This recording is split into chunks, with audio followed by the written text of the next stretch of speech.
Assalamualaikum warahmatullahi wabarakatuh. Salam sejahtera, salam sehat untuk kita semua. Apa kabar teman-teman? Semoga dalam keadaan baik-baik saja.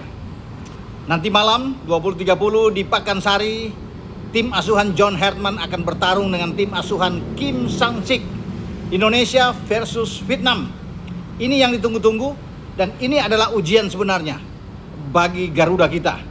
Setelah kita melewati 2 pertandingan melawan Kamboja, ada 5-1 di sana, dan Timur Leste dengan 3-0. Sekarang kita akan bertarung dengan tim yang belum kebobolan, yaitu Vietnam setelah mereka menang 7-0 melawan Timur Leste dan dipaksa bermain 0-0 oleh Singapura.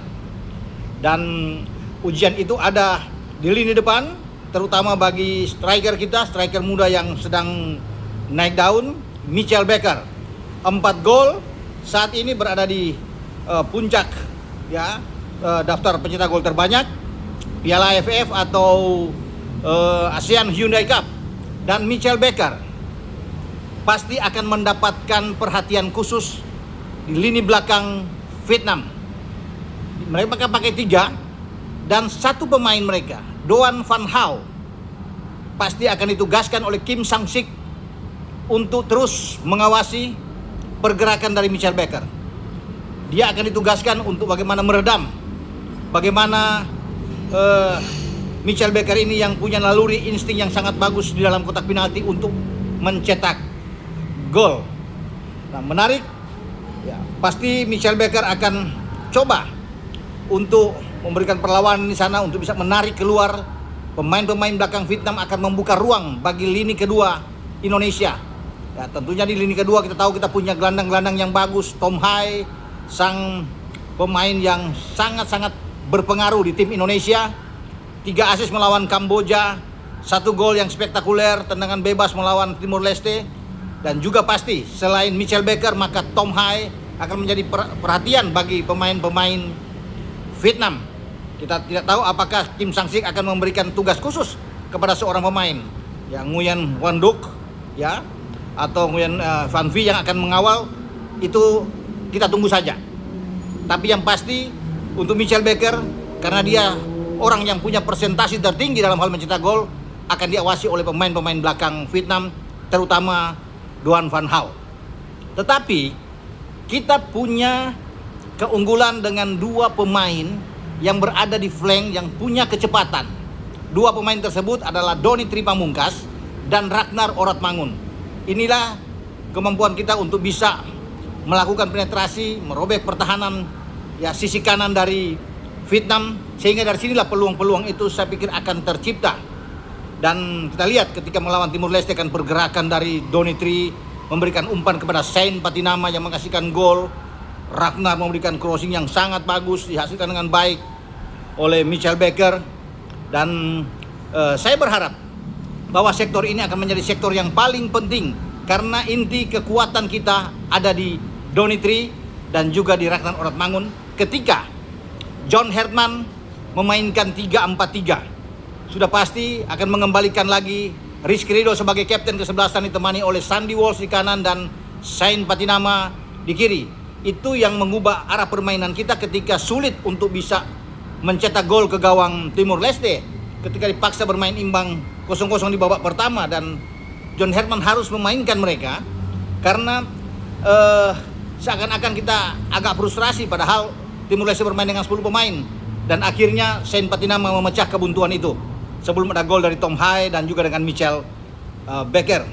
Dengan kembalinya Ridho, Sain dan Sandy, saya yakin bahwa pertahanan kita akan sangat tangguh, sangat solid di belakang, dibantu dengan Mark Klok dan juga dengan Ivar Jenner yang menjaga kedalaman permainan. Itu akan lebih bagus. Maka Tom Hai akan bertugas sebagai pengumpan ya, mendistribusi bola ke depan, entah ke Mitchell Baker atau ke Ragnar atau ke Eliano Reinders. Maka ini menjadi tugas bagi Tom Hai, sang kreator, metronom yang ada di tengah, yang akan memegang kunci permainan bagi tim kesayangan kita. Kalau sudah bisa ditebak bahwa di tengah itu bahkan mungkin bisa ada dengan 5, kalau Eliano ditarik ke belakang ya, bermain agak di kanan, kemudian ada Doni di kiri, maka 3 yang ada di tengah itu ya sudah pasti ada Tom, ada Ivar dan juga dengan Mark, ya Mark Klok. Kemudian bisa saja dengan Ragnar lebih ke dalam bermain dengan 2 pemain depan, Ragnar bersama dengan Michel Becker. Itu opsi tentunya fleksibilitas yang terjadi ketika dengan 3-4-3 berubah dengan 3-5-2. Sehingga kita sangat kuat di tengah. Nah, lini tengah Vietnam tidak begitu kuat, ya. Nguyen Quan Duc dan juga dengan Quang Hai tidak begitu oke kalau saya bisa melihat. Bahkan memungkinkan bagi kita kalau mengganggu, ya, konsentrasi yang agak sedikit memprovok Doan Van Hau yang agak temperamental, karena pemain ini kan kalau di pemain kita itu Justin Hartner, sang pemain mana, mereka punya Doan Van Hau. Nah, pemain ini juga nggak bisa dicolek sedikit atau dia terganggu, pasti akan rusak ritme permainannya, dan ini menjadi salah satu keuntungan buat kita, ya. Tergantung dari bagaimana Michel Becker yang ada di depan untuk bisa melaksanakan tugas dia dan bisa membobol gawang dari Vietnam yang dikawal oleh Patrick Le Guan dari berdarah Vietnam dan Slovakia ini yang juga sudah dinaturalisasi. Oke teman-teman, saya mengingatkan kembali kepada teman-teman semua. Jadi sebentar jam 8, jam 20.00 waktu Indonesia bagian Barat, kita tutup kuis tebak skor, iseng-iseng berhadiah untuk uang pulsa saja, ya, dan uang bakso buat kita semua. 5 pemenang yang berhasil tepat menjawab hasil pertandingan antara Indonesia dan Vietnam tentunya akan mendapatkan hadiah. Kalau sudah lebih dari 5 pasti diundi. Ya, kayak kemarin kan tuh udah 105 dari ribuan yang kirim, itu akhirnya diundi 5 pemenang yang keluar. Jadi kita ikutin saja ya, karena setelah ini masih ada lagi. Ya kan, ini siapa tahu Indonesia ke final. Wah, itu berarti ada 4 kali lagi. Ada semifinal dan final lagi kan. Itu bagus. Lawan Singapura juga kita akan lihat.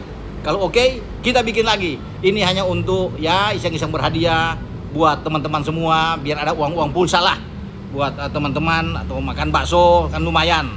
Oke, sampai di sini dengan saya Bung Roban sambil berharap doa untuk kita semua bagi Rizky Ridho dan kawan-kawan agar bisa menghasilkan kemenangan dalam pertandingan melawan Vietnam. Kita bisa mengunci 1 tiket jika menang 1-0 aja, tidak usah banyak-banyak, atau dengan 2-1 ya, kita bisa, yang penting menang, judulnya temanya menang.